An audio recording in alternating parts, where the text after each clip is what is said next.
name is Clara Towson, and I'm a friend of the show. Boom. I am Francisca George, and I'm a friend of the show. Perfect. Hi, my name is Susan Leemans, and I'm a friend of the show. Boom. Yeah. My name is Zainab Sammaz, and I'm a friend of the show. Boom. Hey guys, my name is Sasha Vickery, and I'm a friend of the show. Boom. Hi, my name is Lloyd Harris, and I'm a friend of the show. Perfect. Hi, my name is Jasmine Paolini, and I'm a friend of the show. Wow, Jasmine, you got it in one time.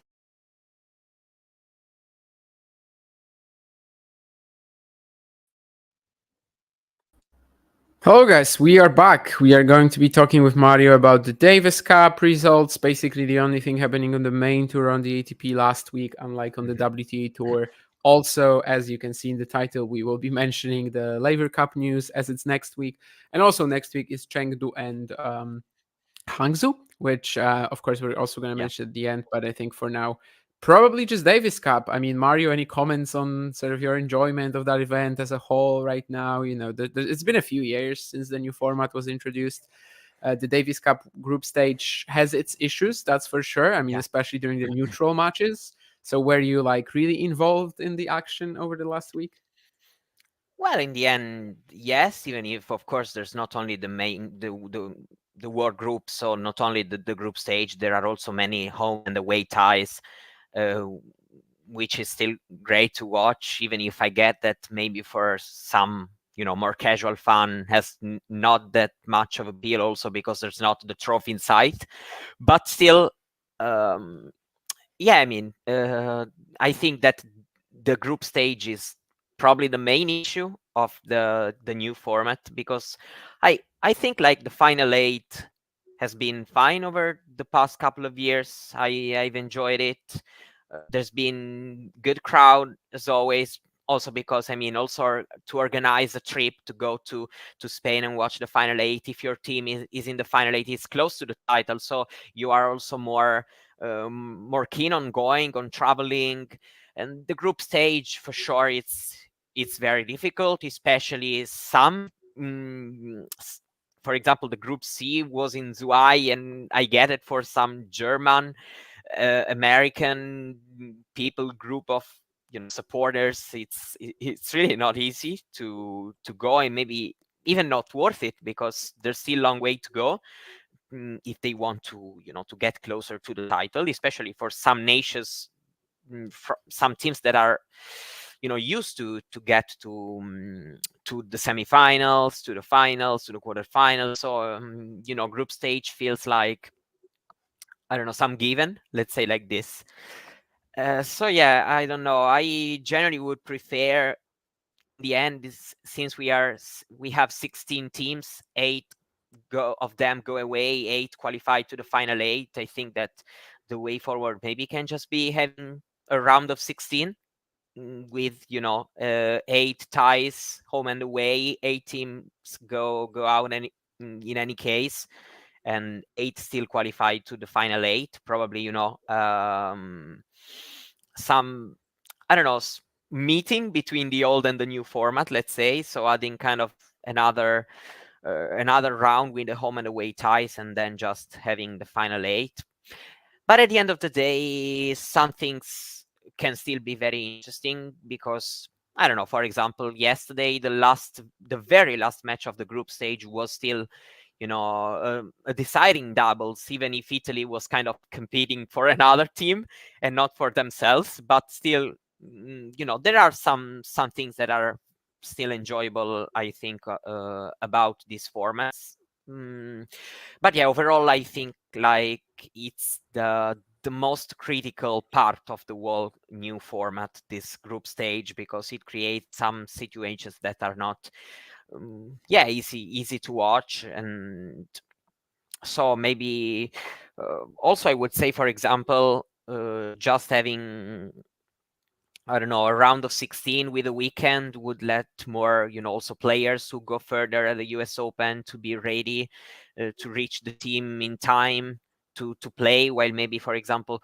somebody like, for example, Sinner, but even Draper, just being with the team from Monday, Tuesday, it's more or less impossible, considering that reaching the semifinals or final of a Grand Slam, it's the toughest task possible in tennis. So it's very difficult. And even if you go there, we've seen with Draper, it's difficult then to perform and everything. So yeah, I don't know. It's I think the most critical part of the competition, this one. Yeah, I think we're going to return to that when it comes to talking about of course, the team of Great Britain.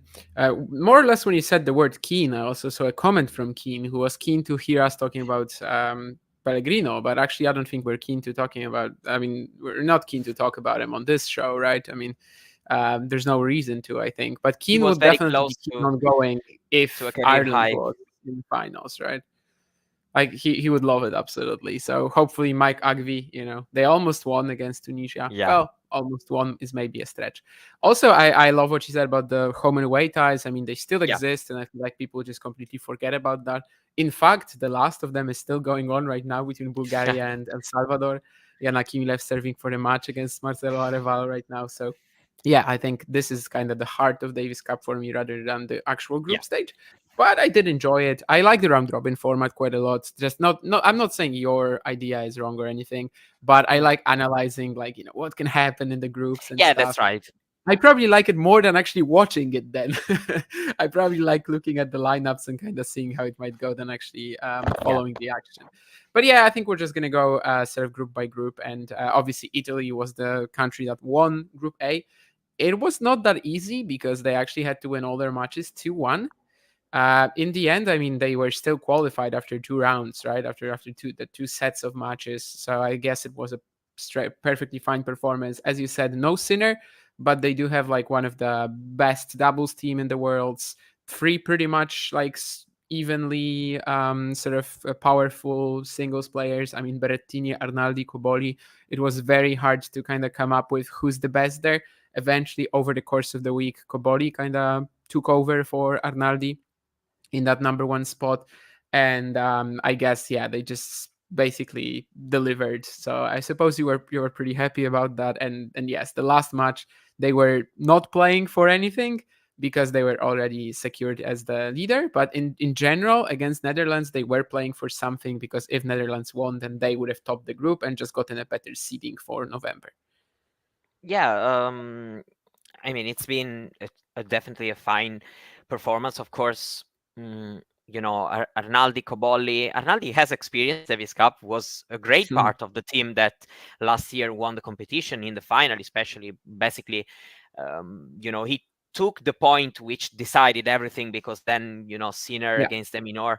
I don't want to say that was a given, but their matchup is, we know how it is, and Sinner was in great put form. Italy So, in a fantastic position in to the win end, it 6-3 by love. the So, first match. Yeah. So yeah, it was, really. He managed also to, to substitute a Musetti that was not in great form. So, but still, he and Cobolli, are, great players. They play very well, but they're not, of course, a big certainty yet in this competition. It's a fight, especially, against great players like, I don't know, also Griekspoor. Of course, if Cobolli faces Griekspoor, is not a given point. It's tough match to play and win. For Flavio was the first experience in Davis Cup, and actually the captain Volandri has a very tough job now because it's difficult to choose who to call. I'm not so sure even that Bolelli and Vavassori would both make it. Because I really think that Sinner Vavassori would be the pair, if not Berrettini, because I really think that, like last year, the choice will be if Yannick, of course, is in form and he's okay with the idea of doing everything like he did last year. I'm pretty sure that the captain would let him also take over in doubles, and I think that right now, between the 2 doubles players, Vavassori is the one who is in a bad place, also career-wise, and so yeah, it's very difficult for them. But overall, it's been a good performance. Berrettini won all his matches, and of course, having Berrettini as number 2 gave them pretty much, the certainty to qualify, because of course, even Fonseca, for example, is great young player, will do great things in the future, but right now, if there is Berrettini Fonseca in Italy, you can trust, somebody like Berrettini was close to go to a third set also that match, but Matteo did a great job, and yeah, I don't know, it's been useful even in my opinion in other circumstances. For example, as a number 2, he got to face Van de Zandschulp, which right now is, in my opinion, the most informed player of the team Netherlands. So this, helped getting the point. I mean, it's not been perfect in everything, but in the end, Italy didn't need to do that much more to qualify. So. Is Andrea Arnaboldi a future Davis Cup captain for Italy? Is this I like don't think so. brought about by something? Like was he there, or I don't know. I don't know, because he definitely wasn't in Szczecin with his cousin. So I don't know. Maybe Keane is onto something. I don't know.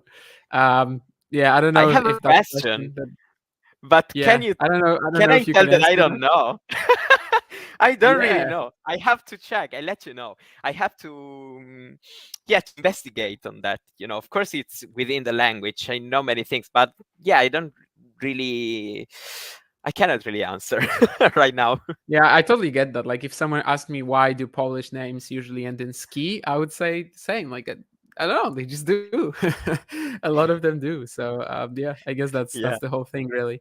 And yeah, Team Italy. I think in this format, it's kind of funny because if they were playing best of 5, it can be like you can make the argument that it doesn't really matter who's number 1 and number 2. Oh Whereas in yes. this format, if you have a returning player like Berrettini, you can kind of secure that first point right away, and sometimes it's even a benefit that he's going to be number 2. I mean, I think similarly Slovakia had a much stronger, of course that actually didn't turn into anything because Slovakia did poorly, but like they had a much stronger number 2 than number 1, and that also could have helped them. So it's pretty funny that this works like that here. And I think Berrettini was just a massive weapon. Probably, like presumably Davis Cup finals, we are assuming that Sinner Berrettini will be the number 1 lineup. I mean, the number 1, number 2 lineup. And as you said, I wouldn't be surprised if Sinner is also playing doubles. Last year, I think only Bolelli was on the team, but he wasn't even playing, right? It was like Sinner Sonego every time or something like that. So yeah, I wouldn't be surprised about that. And the second place race was extremely tight. It ended up being down to set scores. And well, it might sound even closer, but like Netherlands basically needed to get 1 point against Italy in order to qualify. Otherwise, it would be Brazil making it through, which, I mean, just shows you how crazy this group was, because I think Belgium did so well on the first 2 days, and yet they were out after the first 2 rounds of matches. I mean, they were out not after the first 2 rounds of matches, but they were out when they lost both singles to Brazil, which I guess is kind of their fault. But yeah, I mean, these 3 teams, I think they were all so evenly matched. Fonseca kind of delivered, in a way that we wouldn't really expect, which was getting 2 out of 3 wins in a Davis Cup that indoors especially was going to be maybe more of an experience grab for him. Monteiro getting that tight win against Bergs. And the Netherlands, of course, we knew that they are a very solid team. So when they lost to Belgium, it seemed like really this could be the one that can decide the entire group in terms of the second place behind Italy. But it all ended in a way that kind of, many times it just took different twists, turns, and eventually it's actually Team Netherlands. Yeah, I mean, it's been also details, for example, Bergs has had a very, very good week. Couldn't win again in the end against Monteiro, but even in the 2 matches he won, if he could have avoided to lose the tiebreak and so getting a straight sets win, and all these things could have helped in the standings between, for example, themselves and Brazil, and maybe they could have had the edge over Brazil and being the team with some hope. But in the end, I feel like it was the team I was expecting to progress, even if it was a very balanced group, as Italy aside. And it was also on paper, in my opinion, considering also the form of the players and everything, and yeah, but it's been good also to make Van de Zandt play doubles. He did really well, and even if I was not expecting that combination, because I thought that Koloff was not in great form. So at some point after Grigspur played well to beat Monteiro, I thought it could have been Grigspur and Van de Zandt could be doubles. And whatever, it's been very nice to watch as a group, because of course that second place race, it's been very tight, and also many interesting players. Of course, you mentioned Fonseca, but also Monteiro, it's been very, very fun to follow. He played very well. He fought really hard. Also, the court not being that fast in Davis Cup, it's kind of a slow surface, maybe helped him even better. But he's a guy who's a bit underrated also in these conditions, and he definitely played very well. Also, not really. Also that comeback against Arnaldi, and Arnaldi won anyway, but it's been a very enjoyable match to watch. But in general, also the comeback he put on against Bergs to try giving Brazil another hope. It's been fine in the end. I would say maybe it's the team I was expecting to progress, making it to the final 8 still. Yeah, I mean, Brazil was definitely the surprise, I think, in how close they got, mostly due to Fonseca, but also Monteiro getting that crazy win against Bergs. I agree with Seregar absolutely that like Bergs was awesome up until that match, like not getting it done, but still. And Belgium is like on the verge of having a very strong team in Davis Cup. Yeah. Like the moment Collignon or Blocks just get to the top 100 and will be there alongside Bergs, they will have a very strong lineup. Of course, with Kilevli again as well. Or Vliegen, I think that's how it's pronounced. Yeah, Keen, that's something that the organizers are a bit annoyed about, but still, it's a great week for challengers in terms of the overall field. And also that Bulgaria Salvador matchup is just insane. Arevalo just had 3 match points on return, and yet it's going to a deciding set tiebreak. Earlier, Milev served for the match. So yeah, it's a fantastic finish to the Davis Cup week as well. And yeah, Netherlands, definitely a solid lineup. They were also there last year in the final 8 and absolutely deserved it. Koolhof, Van de Zandt, as you said, they were kind of the crucial part of this one here, as they defeated Matos Melo, which is a good pairing in the second round and in the second set of matches. And then, of course, securing that key point over Bolelli Vavasori, one of the best pairings in the world. Yeah, I think we can move on to the second group, which I think had like 3 main favorites, but also the team that was the outsider was looking a bit dangerous. But then in the end, it actually ended up being one of the more boring ones. And that's probably mostly because of, well, France not delivering. And obviously the Czech team also fell apart like completely. They were like physically compromised, at least 2 of them, Mahach and Lehečka. They only took 4 players as well, right? Like they only took 4 players. They've been doing that the last couple of years, and we've actually had a captain change in the Czech Republic team since this group stage ended. So Thomas Berdik will be picking up for Jaroslav Navratil. Do you think that's sort of, this week was the reason why, or? I don't know if it really was. I don't think it's the only reason why, but yeah, for sure, what happened this week probably, make the choice more. I don't know, more like let's take this choice right now and let's move on, because yeah, it's. Then I don't know, because we don't really know what happens within the team and everything, but some choices have been a bit questionable. They said Lechka, for example, was sick and couldn't play against Australia, I think it was. But then Machak, very unlucky for sure. But probably was not the best choice possible to make him play in that day, because it can happen. Maybe to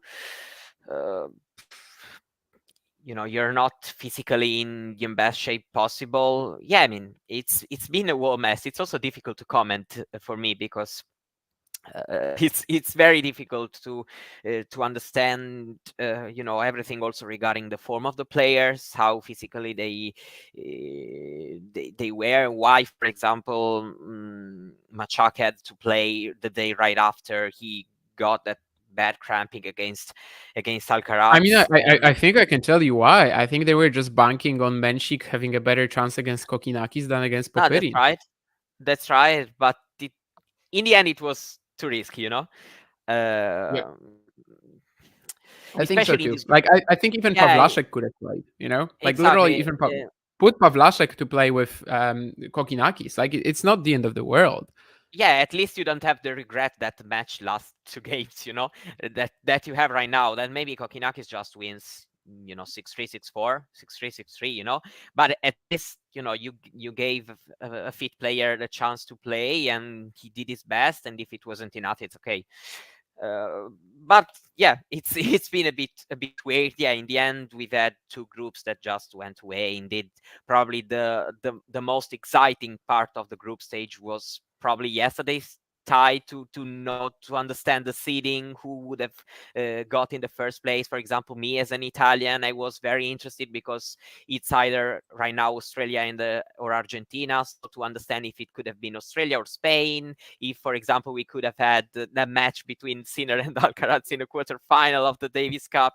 And overall, it's been great because also watching the number two players of Spain, Bautista Agut played, put up some Davis Cup magic once again, and Carreño Busta once again getting a big comeback yesterday and getting a good win. They're definitely a solid team with a fantastic, of course, singles player, but also Bautista Agut, Carreño Busta, if they are in form, they are players who have so much experience that they can still play at a high level in some given days. And so,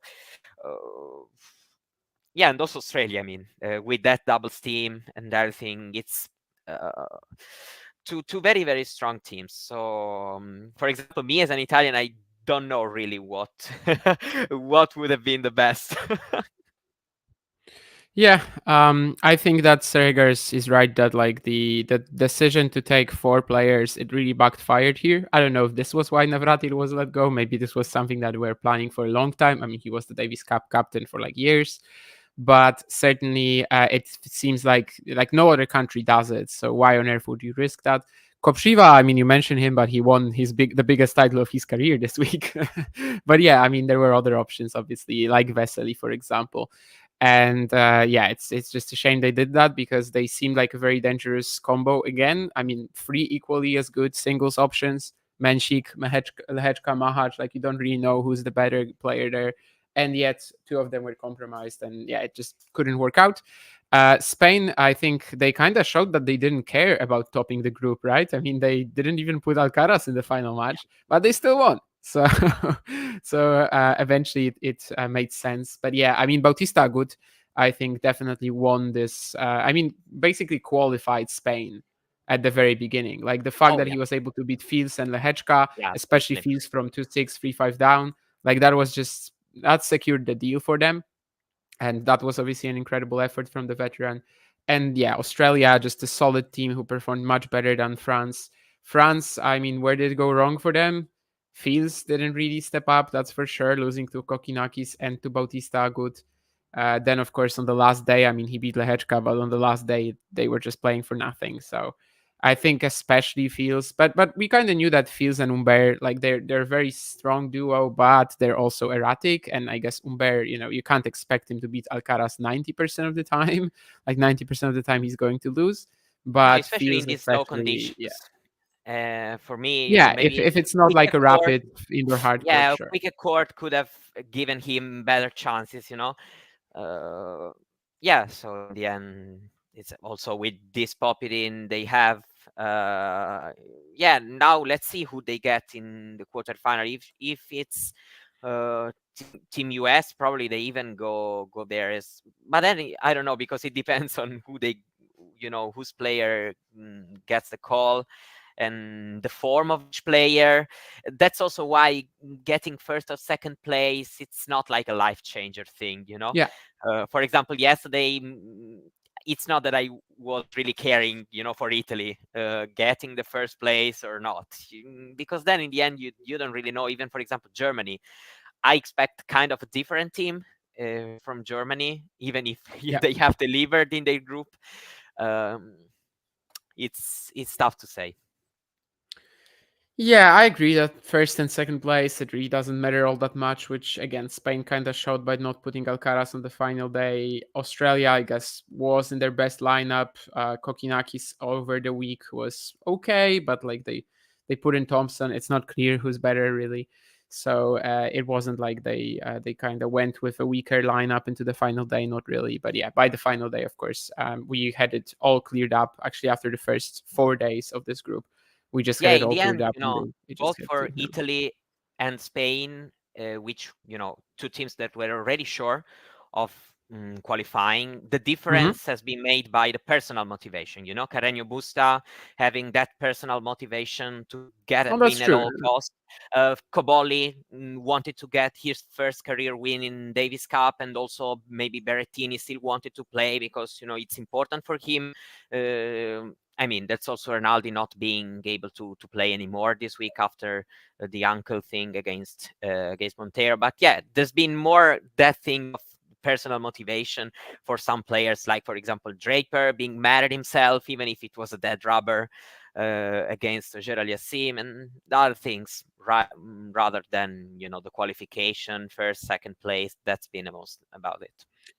We'll take a short break with the keen question about the potential of Arnaldi, Bellucci, Koboli in the future. I think it's very tough to say right now between Flavio and Matteo, right? I mean, Mattia probably lower down, but I mean, I am a big believer in Mattia, but I don't think he quite belongs with these two guys. But between them, it's super hard to tell for me right now. Yeah, I kind of. If I can make a prediction, I would say Flavio. Maybe I see in him some more. I think he can have inside him also, from a personality point of view, what it may take for him to try to step over that line a little bit more.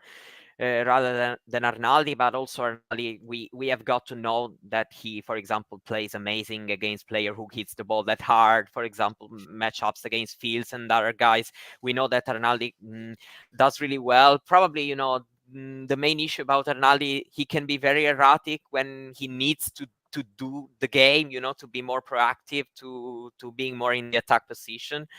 I think Koboli is maybe more streaky than Arnaldi. We've seen also yesterday, after saving those 2 break points, he really starting, hitting some magic shots to finally break, and to, he's more of this side. So yeah, it's very tight race. Probably I would say Koboli from that personality thing I've told you, but I also may be wrong. No, that's an interesting call, actually. I think, yeah, on like a level of self-belief, Flavio is much higher. But yeah, Arnaldi also has a lot of room to grow once he actually starts, I don't know, just constructing points better, just figures out basically half of his matchups. And then he Yeah, can have like an instant I jump also as have well. to So say that it's different because Flavio is more or less in the position Arnaldi was last year, because for Flavio it's all kind of new. So maybe that pressure of staying at the top still has to kick in, while maybe for Matteo it's now a different phase. Because last year he got his breakthrough, all these surprising results also in Davis Cup. You put in the final, but he's still kind of not. The pressure is very high, but he's not so forced to win like yesterday Flavio. So let's see how also when the pressure will start hitting them more, who manages to handle it better. And by the way, that Bulgaria El Salvador match What is just happened? incredible.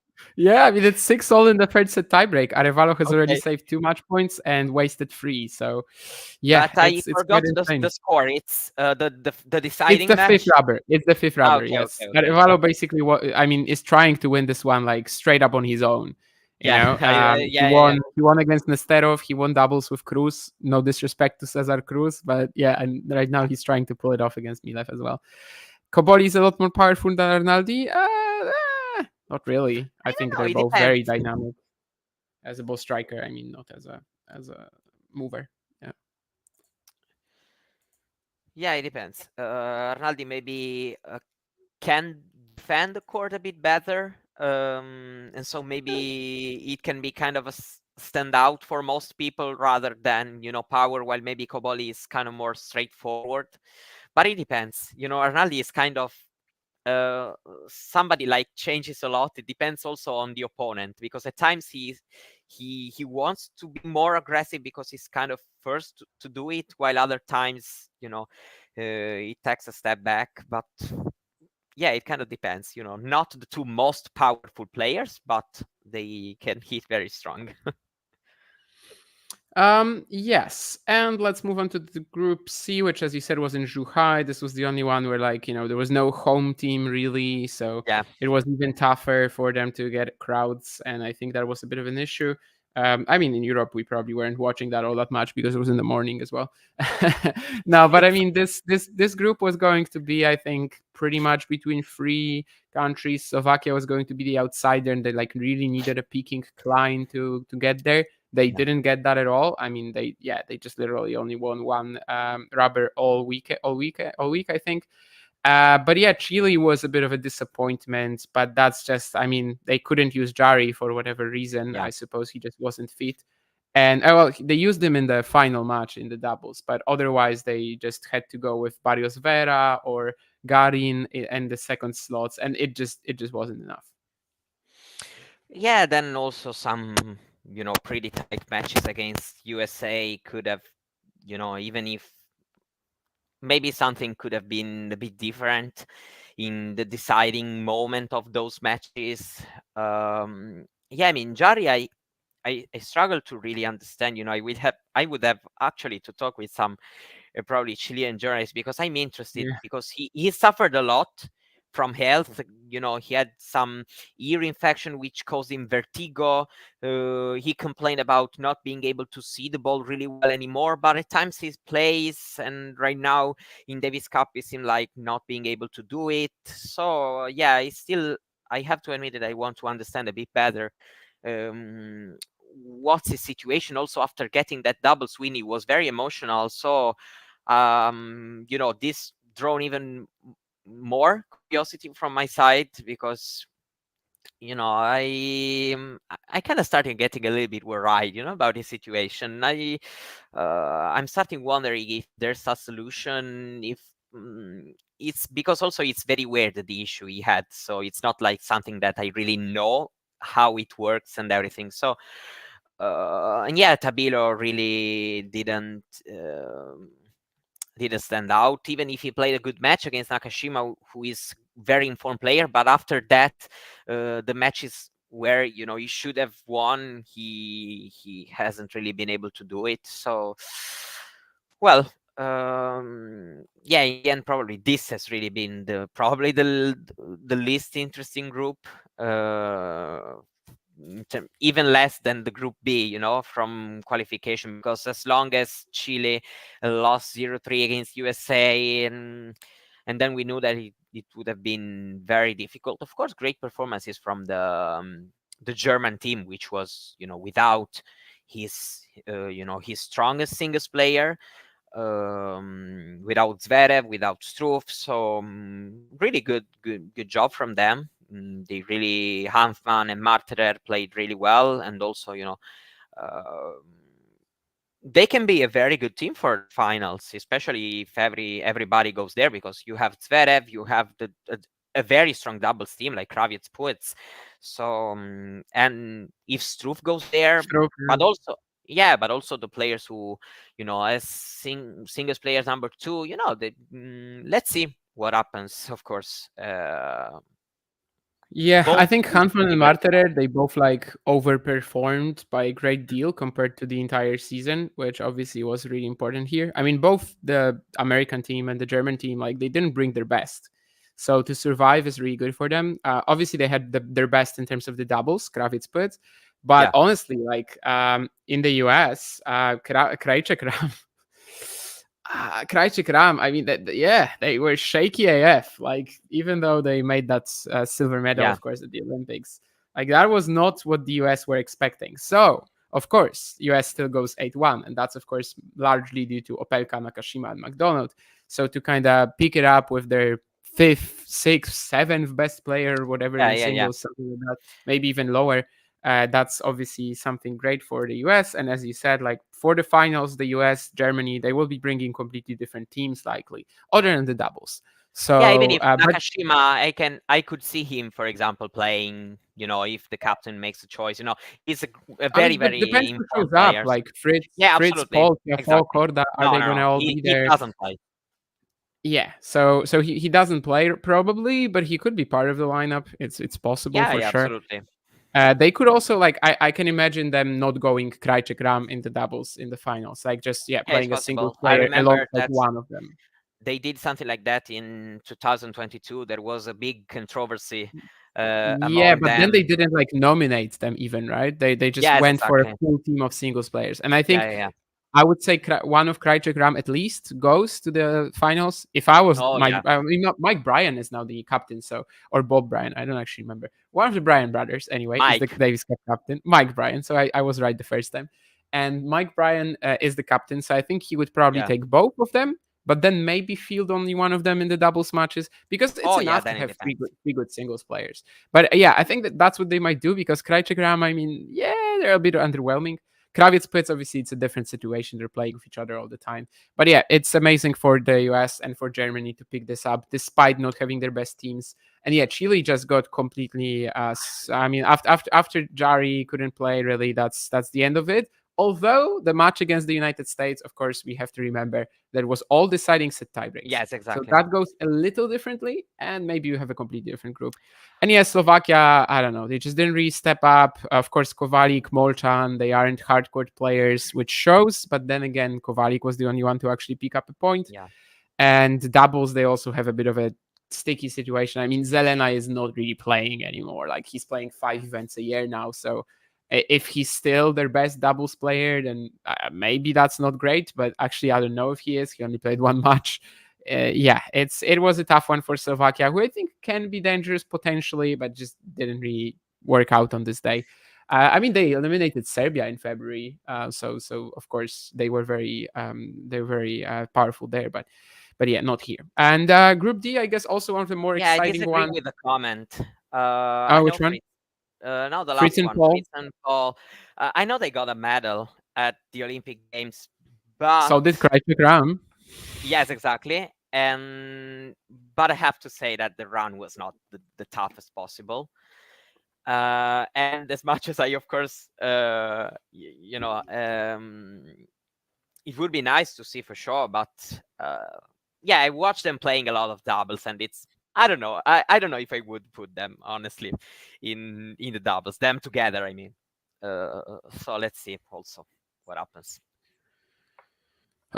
Yeah, I would say one of them is a good compromise. I'm not Yes, gonna go exactly. out and say just because Krajcek Ram have been pretty underwhelming, and I've seen some American comments that like, yeah, but they got the silver medal at the Olympics. I mean, look at who they beat. Like literally, neither of these pairings are someone that you're gonna meet on the doubles tour regularly. Like someone was even advocating for Krajcek Ram to play the US Open together. I'm like, why would they sort of, especially Ram, why would he decrease his chances of winning the US Open, right? They only have 5 players maximum. Yeah, but I mean, they can take 3 good singles guys and then take both Krajcek Ram. Or, just take one of them and take 4 singles players. But, like, yeah, either way, I think one of Krajcek Ram should be playing. With whom, I mean, yeah, that's up to Mike Bryan to decide. And yeah, Group D, I think also one of the more exciting ones. We actually had action there until the very last day. Great Britain needed to beat Canada 3-0 to qualify. They didn't do it. And I'm going to come back to that point you made at the very beginning about Jack Draper not being able to join. I guess it didn't matter here because they started with that Finland. I mean, not being able to join for the first match. I guess it didn't really matter here because BD Harris stepped up instead of him and beat Virtanen anyway. But it could have been important. Then again, in the end, I mean, I guess Dan Evans was kind of more why they lost. Although Draper also didn't really pull out anything.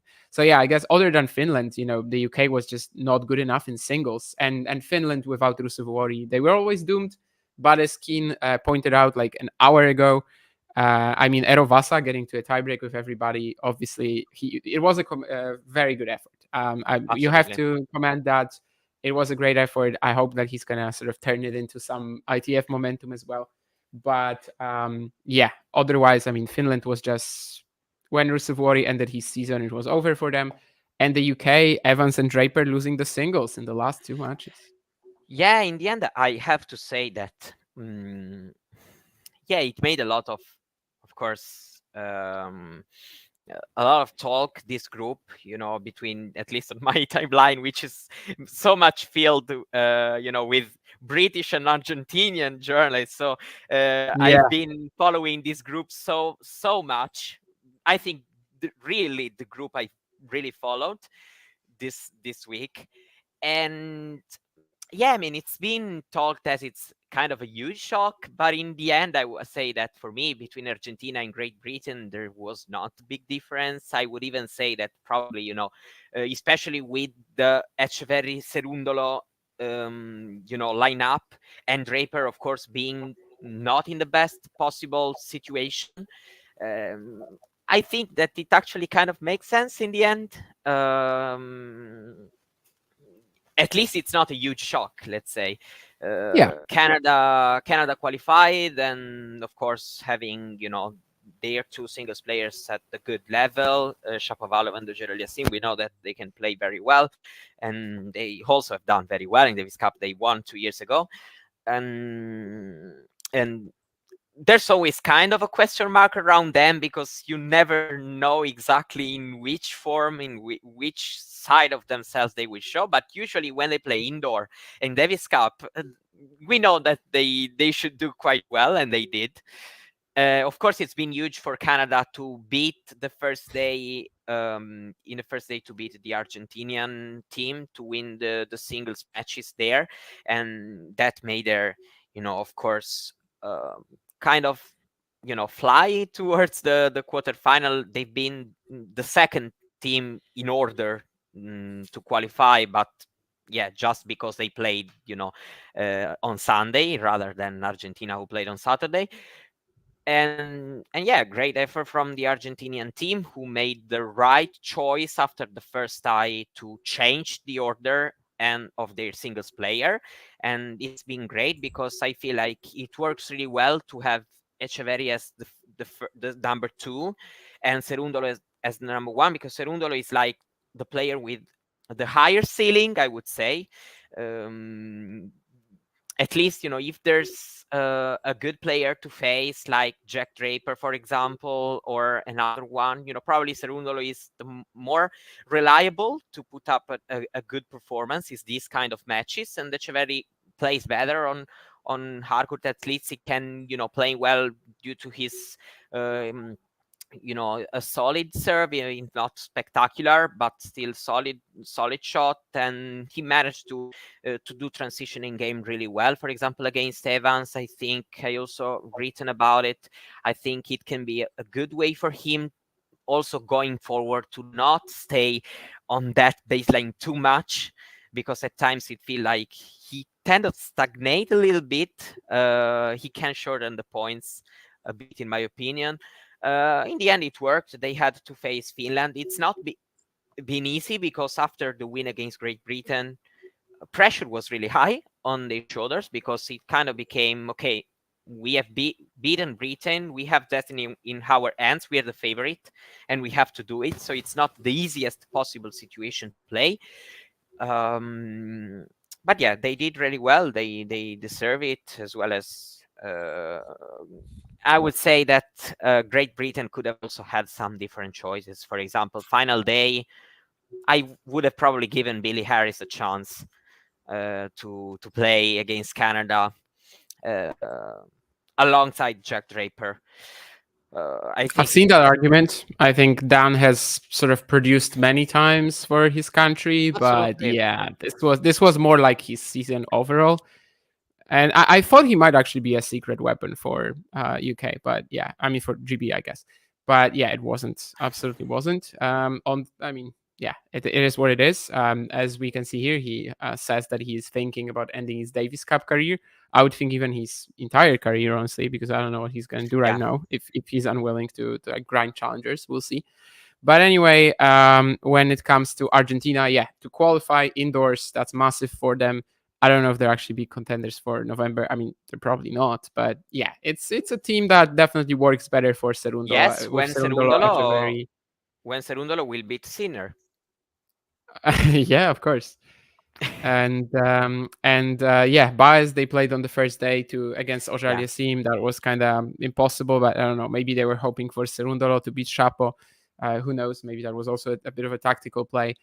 Canada, though, yeah, 6-0 in singles. I mean, that's kind of how they won 2022 Davis Cup as well. Like Chapo and Felix getting their wins. And then Australia cannot use their weapon of Ebden Purcell or Purcell Thompson. Of course, in this format, we don't actually have doubles guaranteed. So yeah, this was great, and they could be dangerous. We all know that Felix feels so good indoors, and Chapo. I mean, even if he's going to be ranked 100, he can play top 10 tennis on the day. So there's always the possibility. So yeah, I think in the end, I mean, the teams who performed the best definitely got through here. Finland was the complete outsider, but otherwise, Canada just dominating the singles, even if their doubles is really shaky and it's like very unclear who should play. Of course, the last day they just didn't care, so that's why they put in Diallo and Galarno. But like Felix and Chapo, Pospisil and Chapo, Pospisil and Felix, like it's very unclear. And yeah, Argentina getting through indoors, that is massive for them, for sure. Yeah, even because in that group, it was not even a thing, the first place, because Canada knew that qualifying, they would have been first place. With Argentina second place. If Great Britain would have qualified, then Argentina would have been first and Great Britain second. So, it was the last doubles was really, just to, of course, give them, kind of. Yeah, I think when Chapo beat Evans, we pretty much knew everything already, right? Yeah, because when Chapo beat Evans, we knew that GB is eliminated and that Canada will top the group. Second place. Yeah, exactly. Yeah. So pretty much the last two matches were just for show. I mean, the players still, of course, wanted to win, and especially I think in Felix Draper, like that was obviously something that they were really going for. Yeah, but very interesting as well that Evans Skapski were the doubles choices on the first day instead of Patton, but on the first 2 days. But yeah, I mean, it wasn't clear who's best. Anyway, there was that quarterfinal lineup on the screen just a second ago. If you could put it on again. I mean, it's very hard to talk about it right now because we don't really have the full picture. But any opinions about that? I think Italy and Spain being in two separate halves, I think that's kind of the main story here.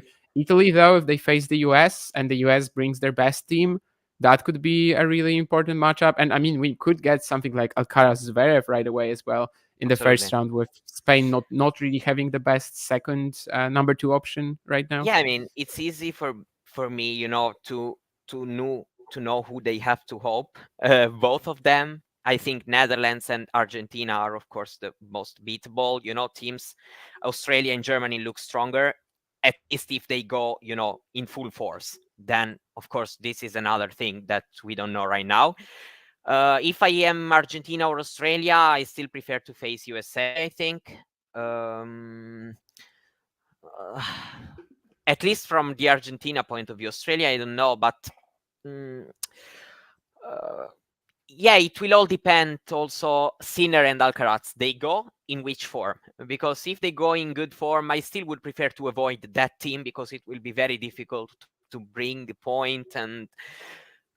But yeah, they also have a second single player which is not unbeatable. Difficult. It's just difficult. I'm trying since yesterday to have some thoughts. Who's better? And it's so difficult. Yeah, I think Italy, US, Spain, like that's kind of the favorites. But Spain is so reliant on Alcaraz being good that it might actually end up hurting them. Like Italy can do fine even without Yannick. And the US has just like 5 equally good singles options. So yeah, I think they are kind of in a better position in that Spain, it's just a prerogative for them to have Alcaraz firing. Otherwise, they're pretty much toast.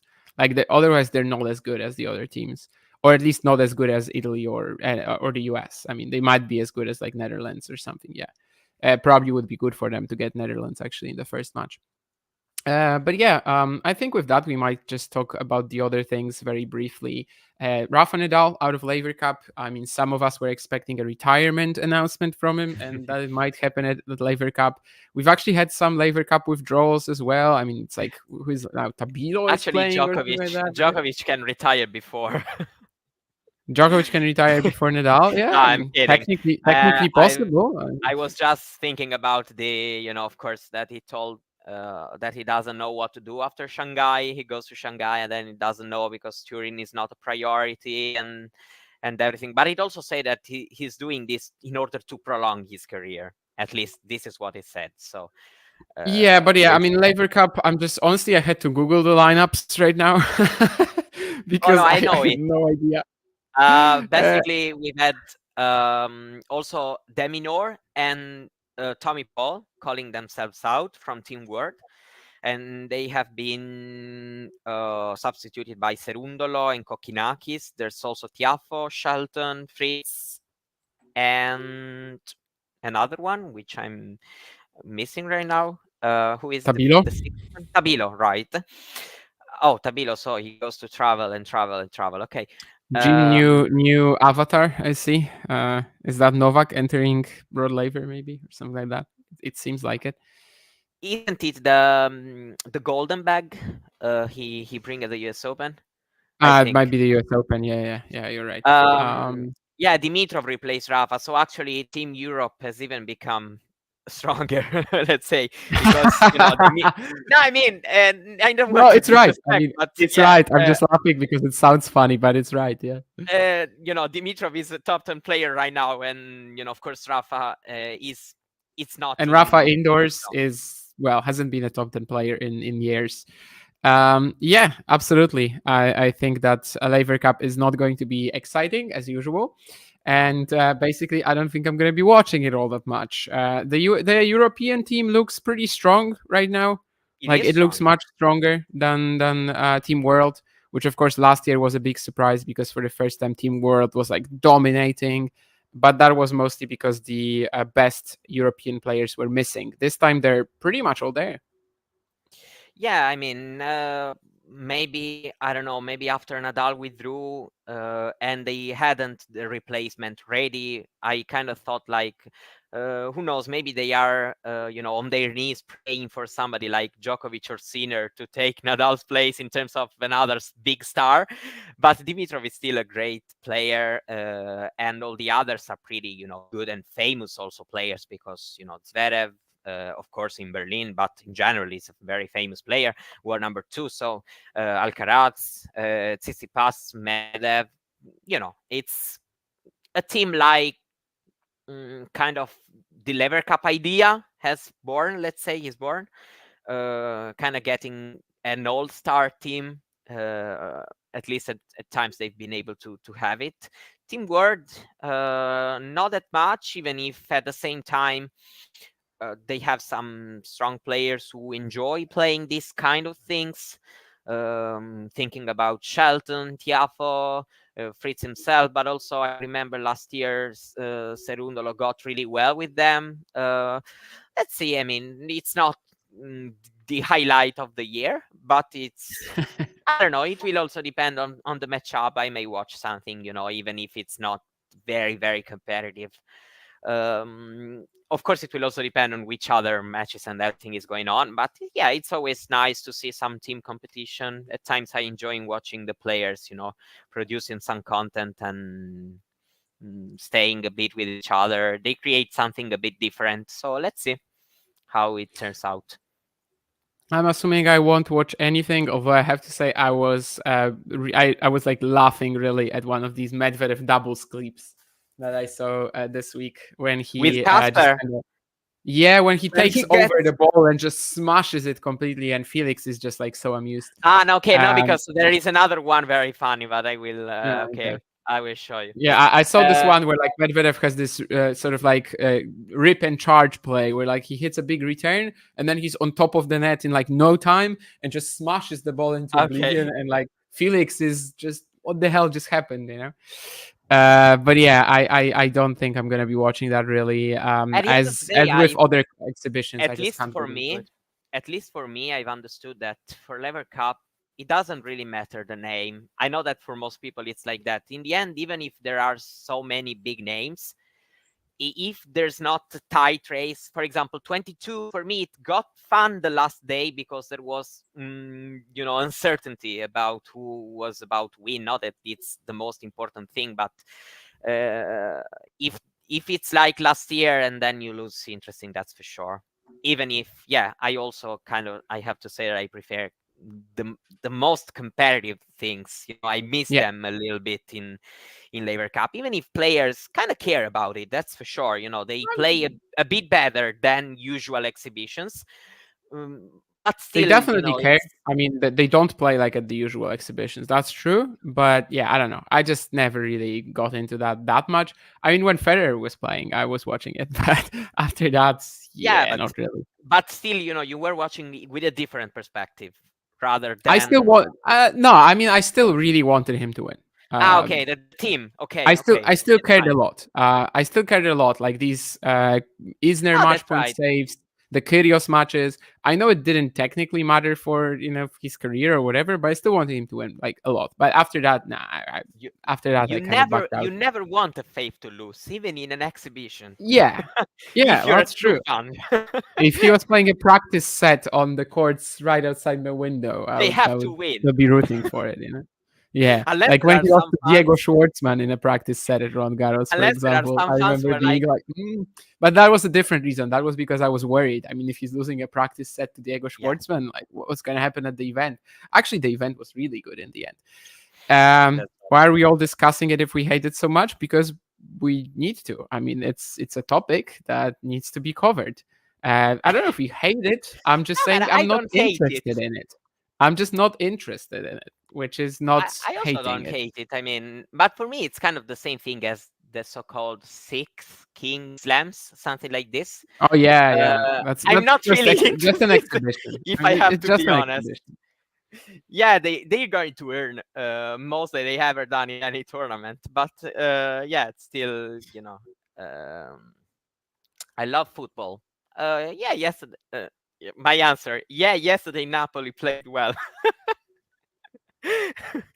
Okay. That is an answer. And the Asian swing is about to begin, fully after the Zhuhai Davis Cup. Let's just mention quickly the two ATP 250s that we're going to have, Chengdu and Hangzhou. Chengdu, of course, is a recurring event. Alexander Zverev is not defending his title this time. And, Musetti is the top seed instead. Wednesday thing. Yeah, it's a Wednesday. That's right, Mario is right to mention this. This is a Wednesday, Tuesday event. We're going to have that schedule up until the end of Shanghai, like last year. So we should be all pretty used to it by now. And any big stories for you? I mean, there's definitely a couple of wild cards that are catching attention. I mean, Kei Nishikori in Chengdu, Hangzhou, which is a debuting event, it has Marin Cilic and it has Yibing Wu as well. So I think these players we will be watching a lot over the course of the week. Toshihide Matsui playing the doubles in Chengdu alongside Adam Walton, our 46-year-old legend who you probably saw on the channel in Porto. So I mean it's gonna be fun for sure. I am excited for the early morning tennis. It's not that early morning as the Asian Challengers though. Like they started a bit later, so it's very manageable actually for me. And Nishikori Shang, that Gene is very right to point out that this is probably the match of the first round in either event. Yeah, absolutely. Also, where they play. No, but it's a very interesting one, regardless. And I have to say that it's a fun time of the year for me. Even if the time for me is not perfect, because I usually study in the morning. I prefer studying in the morning because I'm kind of a morning person. So my focus in the afternoon start getting a little bit lost. But this personal thing aside, it's it's just nice for me, like more or less every other period of the year. And I'm interesting to watch. This next week is going to be very interesting. We don't have so many, of course, top players, meaning standout top 10 names in the draws. So there's a big chance for everybody to get momentum, to get points, to get a title, and this makes for me any tournament very enjoyable. Of course, I also enjoy watching the top players, but there's for me a good side of these tournaments. And yeah, because after this week, then we'll have really the packed tournaments like Beijing, Shanghai. So yeah, let's see who can this week prove some form and maybe, who knows, carry in the next big tournaments that are going to be played. Yeah, Mattia Bellucci on the verge of breaking the top 100. My boy Lucas Klein with a dream draw to the semifinals in Chengdu, now or never. And yeah, if Mario is a morning person, John, then who am I? Am I a morning person? Am I a night person? Am I an evening person? I actually don't know. But I don't mind watching in the morning. I think it's actually really good because you can drink in the evening and then wake up to watch tennis, for example. So yeah, I'm all times a day, yeah, basically. But I like working in the morning quite a lot, and I'm gonna be doing that a fair bit during the Asian swing, at least during Chengdu and Beijing or Tokyo. I don't remember. But anyway, yeah, I don't really mind watching and working in the morning. So I'm definitely excited for it as well. That's me and my Asian grandpa, Toshihiro Tsui. He is actually playing the event in Chengdu. Yes, we're not lying. And he is older than John Silk, who is like really from, the dinosaurs era. So, I mean, yeah, if that doesn't tell you something. Did I recover from the US Open? I mean, I spent the entire week at the Challenger in Szczecin, so I don't think I was actually, relaxing all that much. Although maybe it wasn't work either. It's tough to say. I mean, But I I think have to say that for yeah. me, it's actually the opposite. The slam is almost a relaxing moment for me compared to other Okay. week, because also the week after there's always so much action. So, and where I don't know, also in the slams, for example, the first week, my interest goes kind of focused on the slam for that first week, because there's a lot of players and stories. So for me, it's more there's more order in my daily organization. While where there's so many tournaments, many time zones, and then you want to watch a match or another one, it's more difficult actually for me. So yeah. Yeah, I get that. I mean, first week of a slam definitely kind of takes over a lot of my attention.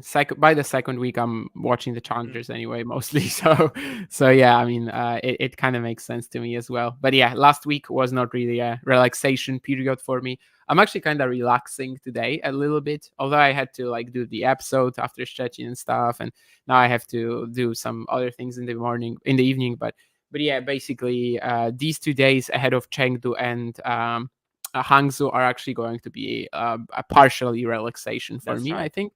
But yeah, I mean, I have recovered from the US Open, Jane. My injury that I picked up while beating Yannick Sinner in the final is already good. So I can hit back the courts and yeah, let's keep going. I think that's it really for the AT Weekly. I mean, we talked about Yeah, I the think Davis so. Cup finals. And I actually have to say once again, I enjoyed talking about the Davis Cup finals more than I enjoyed watching it or following it. I don't know. There's Yeah, just something about that.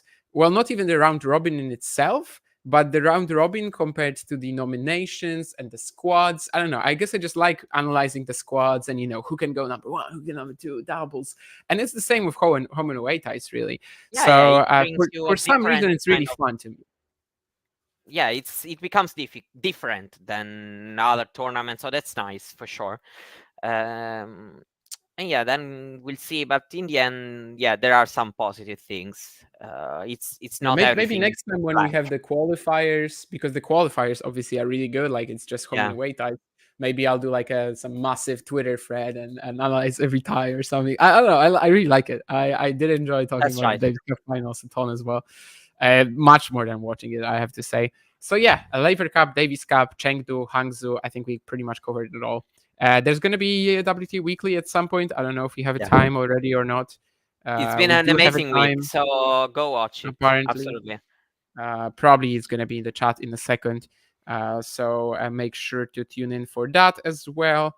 Roman Fonini, Nishikori and Shank section. Safurin. I was thinking of Roman Andres Buruchaga, and I was like, what? Isn't he at the Challenger? Because he is at the Challenger, I think, in Cali, in Colombia. So I was confused for a second. But yeah, Roman Safiullin is a player, yes. And well, yeah, WTA Weekly, as you can see on the screen right now, definitely tune in for that. There's going to be Nick with somebody, and and yeah, we'll see you guys next time probably. I don't know actually how we're going to do the ATP Weekly after this I week. think after the tournaments. Probably, usually. yeah. So probably like midweek, after Hangzhou and Chengdu, before Beijing is probably when you're gonna get that, rather than on Monday, Sunday as usual. Yeah, But probably. yeah, I mean, we'll have to make do with this ATP schedule for the next couple of weeks. So yeah, probably Tuesday is going to be the next one. But I mean, just subscribe to the channel and Yeah, you're gonna absolutely. know it all anyway. So 10K, did we already get that? I mean, we're very close, right? But I don't think we did. I think we're like 50 away, maybe, or something like that. More or less. Yeah, indeed. You know what? I was like, if we would have made it, we would have known. Impossible. John hasn't said us that's true, yeah. anything. John would have, Nothing like- on the group chat. So Yeah, he would be shouting it from the rooftops. That's true. And yes, the finals are Tuesday. Well, morning, I would say more afternoon, even for us, because I Yeah, think the usually. final in Chengdu is 7 p.m. Local time. I haven't checked Hangzhou, but yeah, I remember, it's for probably gonna example, be similar. Beijing last year started when for me it was 3 p.m. So or something. Yeah, similar. something like that. Yeah, So I think Tuesday evening is probably more likely. But yeah, something like that probably for the ATP Weekly. And yeah, we'll see you guys next time. Thank you. Yeah, bye. If you enjoyed this video, make sure you hit that like button. Don't forget to subscribe and click that notification bell so you don't miss out on all things tennis.